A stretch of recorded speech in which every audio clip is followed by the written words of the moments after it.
Okay, gentlemen, welcome back. We are doing a recap video of Japan Turn 5. As always, Japan is super complicated. Sean's internet is spotty, so he's been sending individual films. So, this is just an effort to provide some clarity to the overall picture. He had, 46 to spend. He bought two carriers, two men, and one destroyer. I'm a public school kid, but that's 46 in my book. I did detect one mistake that Sean made. He sent two fighters from Japan, 1, 2, 3, to attack this destroyer, and then 4, 5 would require those two planes to then land on the carrier. It's a moot point, however, because he had a fighter on the carrier and the tactical bomber already. So in either case, plus the carriers he's purchasing, he would have a place to land. So again, it's a moot point, but it's a minor mistake. Anyway, he came in on that attack and he killed the American destroyer with no casualties. He did not, however, have such good fortune in 16. He killed the destroyer, but he also lost a fighter as a result of that. Let's see. He moved from Amur. Well, yeah, we'll go north to south. He moved from Amur with the man that was there here. He took two men from Korea separately on two transports, dropping one off in Siberia, another off in the Soviet Far East. He had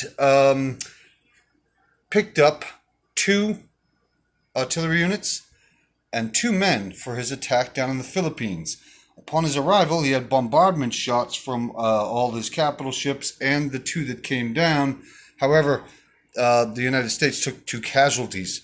So he lost two, and America has lost the Philippines. There are now two artillery units in the Philippines, and it's Japanese territory. He took all his fighters from his carriers and his tactical bombers, and he moved them straight up to C-Zone 6 to land on the new carriers. They would be going 1, 2, 3, 4. Now, here's the issue. They're forced, 1, 2, 3, 4, to land on those carriers. There's two more empty spaces for the carrier that was already there. If the two planes that left from the carrier went 1, 2, 3, 4, and then 1, 2, 3, 4 for the tactical in the other plane, there might be a logistical issue here that needs to be rectified. I'll leave that to you, gentlemen. Forgive me, I'm a little too busy, but it is my job to point it out.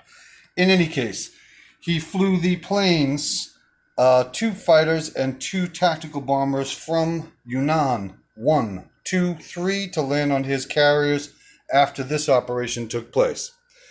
He did a attack in Senshi, moving his two mobile units, one mechanized and one tank, into Kangxi for a blitzing movement, and then back down to attack the Russian. He won, however, it cost him a casualty. And then, in the latest saga of the mighty Chinese, who were attacked by one Japanese infantry, one artillery, and two tactical bombers, the Chinese defended and still own Sisgang.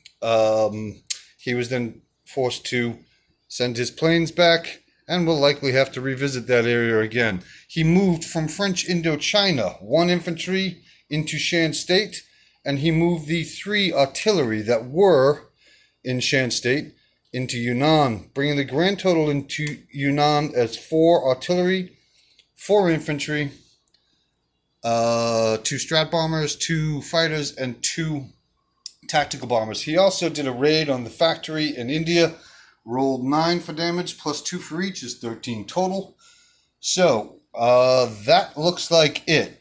As a result, we're going to have a small debate about the logistics of the air flight instructions. But in C-Zone 43, he'll have 2 fully loaded carriers, each with a TAC and a fighter, 4 transports, 1 cruiser, 2 destroyers, 2 battleships, 2 fully loaded carriers. I think that's it. And then again, 2 artillery in Philippines. He then placed... Oh, what am I talking about? I'm being a silly person. That's right, of course. Oh no, I'm not. It's still a worthwhile debate. It needs to be figured out. The two carriers, there are logistical issues here with this list of instructions. So I'm gonna have two planes that went 1, 2, 3, 4, 5. They have to land on the carriers. There are no choices in that matter. There's it simply has to happen. But again, you guys are gonna have to figure that out. And then he has two tactical bombers and another fighter coming up with the surviving tactical from the battle in 16. 5 minute, 31 minute video, gentlemen, and I'll post it. You guys can figure it out.